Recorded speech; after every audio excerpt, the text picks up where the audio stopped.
After Isaac and Rebekah were married, Rebekah was not able to have a baby. So Isaac prayed she would have a baby, and God answered his prayer. Isaac and Rebekah had twin sons named Jacob and Esau. Esau was born right before Jacob was, which meant Esau was the firstborn son. When the boys grew up, Esau became a hunter, but Jacob was a quiet man who stayed at home. Their father Isaac loved Esau because he hunted and caught wild animals for him to eat. But Rebekah loved Jacob.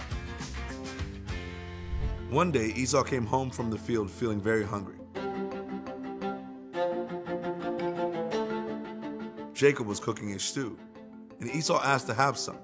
Jacob said, "First sell me your birthright." The birthright meant that Esau, as the son who was firstborn, was supposed to get a larger portion of all the family had and become the family leader after his father died.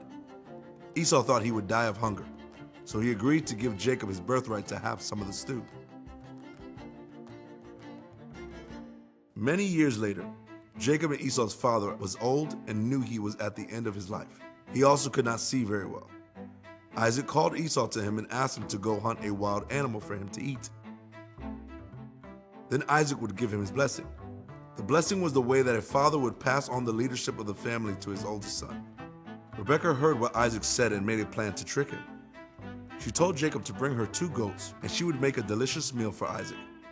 She told Jacob to take this meal to his father Isaac and pretend to be Esau. Jacob was afraid he would be caught trying to trick his father. Even though Isaac could not see very well, Esau was much hairier than Jacob. Jacob was worried that Isaac would feel his smooth skin and know that he was not Esau. Rebekah took Esau's clothes and put them on Jacob so that he would smell like Esau. She also took some of the skin of the goats and put it over Jacob's neck and hands so he would feel hairy like Esau.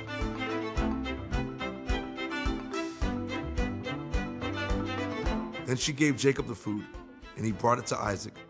Isaac was tricked, and he blessed Jacob instead of Esau. When Esau got home from hunting, he learned that Isaac had given his blessing to Jacob instead of to him.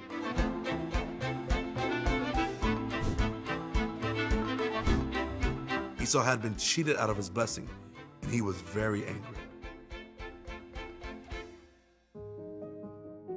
God's covenant with Abraham continued to the next generation. Esau sold his birthright, giving Jacob the right to the wonderful blessing God promised to his father Abraham. Through Jacob's family, God would send the promised Savior to bring blessing and salvation to the world.